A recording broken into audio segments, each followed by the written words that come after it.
진해 석동 정수장에서 깔따구 유충이 계속 나오고 있습니다. 이 사태가 대체 왜 발생했는지 저희가 더 깊이 있게 취재해봤더니 석동 정수장에서는 여과지를 세척한 물을 재사용하고 있었던 것으로 드러났습니다.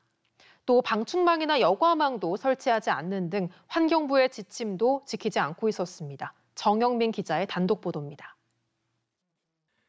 하루 5만 톤의 정수를 창원시 진해구 6만 5천여 세대에 공급하고 있는 진해 석동 정수장.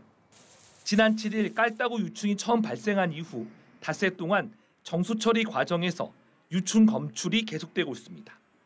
발생 위치는 침전지와 급속 여과지, 활성탄 여과지, 정수지 등 4곳입니다. 창원시는 발생 원인을 낙동강 본포에서 취수한 원수 때문인 것으로 보고 있습니다. 본포 원수에서 부유하는 유충알이 관찰되었고 여과지로 흘러간 것으로.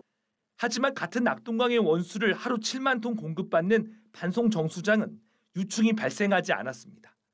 차이는 뭘까? 석동 정수장은 급속 여과지와 활성탄 여과지 세척수를 재사용하고 있었던 것으로 확인됐습니다. 환경부 유충 발생 예방과 대응 방안 지침에는 세척수를 재사용한 물에 포함된 유충이 정수 처리 공정에서 재성장하고 산란하는 사이클이 반복될 수 있어 최대한 방류하고 시설을 개선하라고 나와 있습니다. 조류나 좀 많이 들어오면은 혹시나 위험 이런 것 때문에 이제 전량 방류를 하는 게 이제 위생상 좀 좋기 때문에.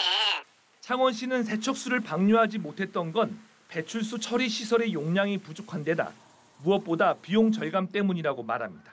과도하게 우리가 원수 대금을 톤당 233.7원의 엄청난 돈을 주고 물을 사 쓰는데 1톤이라도 아끼고. 깔따구의 산란을 막기 위해 개방된 침전지나 정수지에 설치하도록 한 방충망부터 침전지에서 여과지로 유충이 넘어가는 걸 막는 여과망도 없었습니다. 한마디로 유충의 유입과 대응 관리가 부실했던 겁니다. 환경부가 지난 3월 실시한 정수장 위생관리 실태 점검에서도 이 같은 사실은 적발도 못했는데 다 이유가 있었습니다. 현장 점검 말고 서류 점검만 한 걸로 알고 있거든요. 체크리스트에 체크를 해서 이제 이상이 있는지 없는지만 판단을 하는 거죠. MBC 뉴스 정영민입니다.